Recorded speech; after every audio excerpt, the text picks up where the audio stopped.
Assalamualaikum warahmatullahi wabarakatuh. My name is Dina Izzatin Nihlah, and I'm from Sultan Agung University.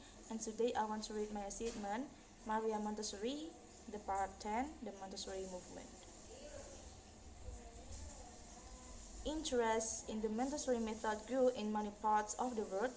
By 1912, the Montessori method was officially part of the educational program in Italy and Switzerland, and it had been adopted by the school systems of London, Stockholm, and Johannesburg.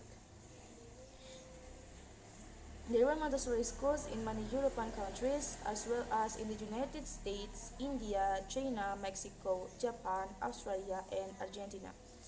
For a few years, Maria continued to teach at the university and to work as a doctor.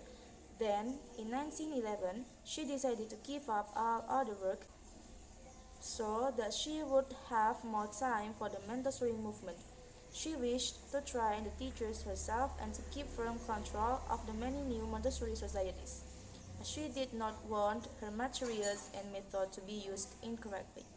In her work for the Montessori movement, Maria traveled constantly around Europe, giving lectures and training teachers.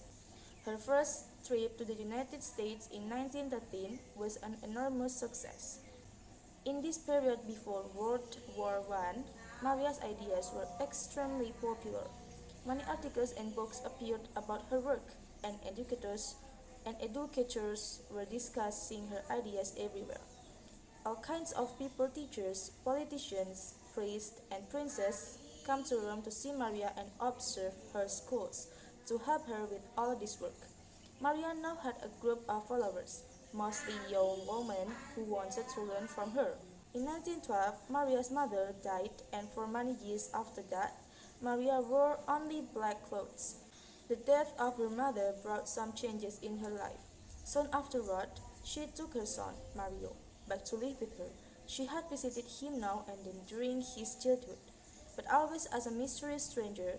One day when he was 15, Maria came to his school and he guessed somehow that she was his mother. From then on, he stayed with her and used her name. He remained close to her for the rest of her life. When he married and had 4 children, she became a very loving and caring grandmother to them. Another major change for Maria was brought about by the international situation. In 1916, she left Italy and went with Mario to live in Spain, so he would not have to serve in the Italian army in World War I. Though she returned often to promote the Montessori method, she never went back to live in Italy. Her home remained in Spain until 1936, when she moved to Holland.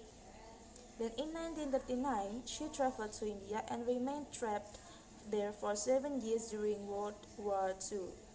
Afterward, she returned to Holland, where she died in 1952 at the age of 82. Though Maria continued to work for the Montessori movement until her death, interest in her method died down in her later life. She did not live to see how her ideas became popular once again in the 1960s. Assalamualaikum warahmatullahi wabarakatuh.